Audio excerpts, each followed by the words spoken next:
Mindset Game podcast, and I'm your host, James Roberts. I'm a two-time Paralympian, online training and nutrition coach, and owner of James Robert Fitness. You can find more of my content by going to my website, fitamputee.co.uk.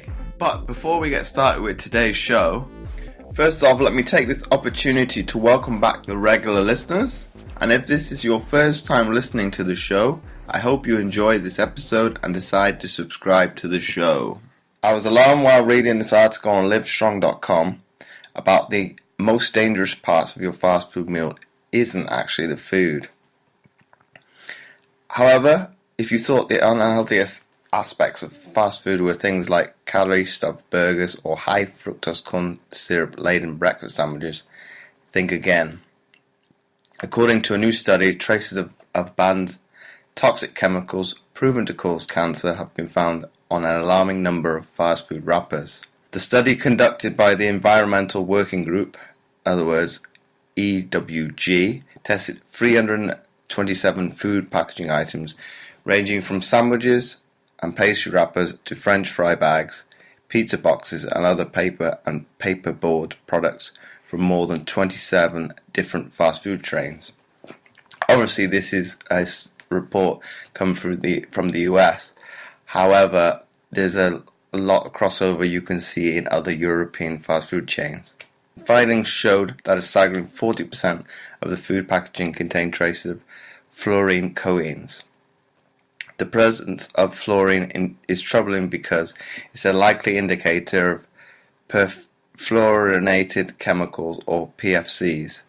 The EWG explains that some PFCs chemicals were formerly used to make Teflon and Scotch Guard tape have already been banned. In fact, according to the FDA, fast food companies had already promised to phase them out when the FDA first discovered they were highly toxic and carcinogenic in even the smallest doses back in 2011. These fluorine-based coatings are used to repel grease and can leach into your food, migrating through the heat and grease. Even worse, according to Dr. Andrews, EWG senior scientist, the use of these coatings is unnecessary because there are plenty of PFC-free food wrappings readily available. While some of these chemicals have been banned, the industry has raced to replace their use with a new generation of PFCs that were also found in the testing of the wrappers. But these new versions' safety to humans is still largely unknown. Bill Walker, the EWG managing editor and co-author of this report, stated in a press release, "We know there are dangers of exposure to some of these chemicals at extremely low doses, especially during critical windows of child development. A woman who eats fast food frequently during her pregnancy might consume enough of these chemicals to affect the future health of her child." You may say that, what can we do to protect oneself beyond simply choosing to avoid such places?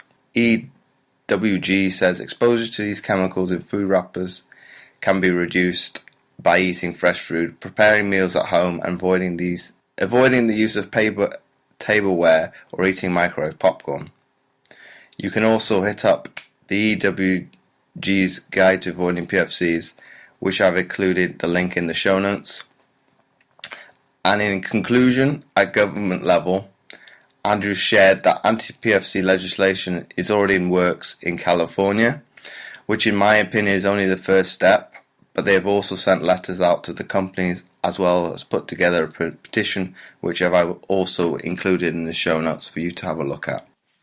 And before I forget, I would really appreciate it if you would be so kind as to leave a short written review, as it helps to get the podcast more notoriety and it would be more visible in future to others, and thus helping more people, which my guests and I are all about.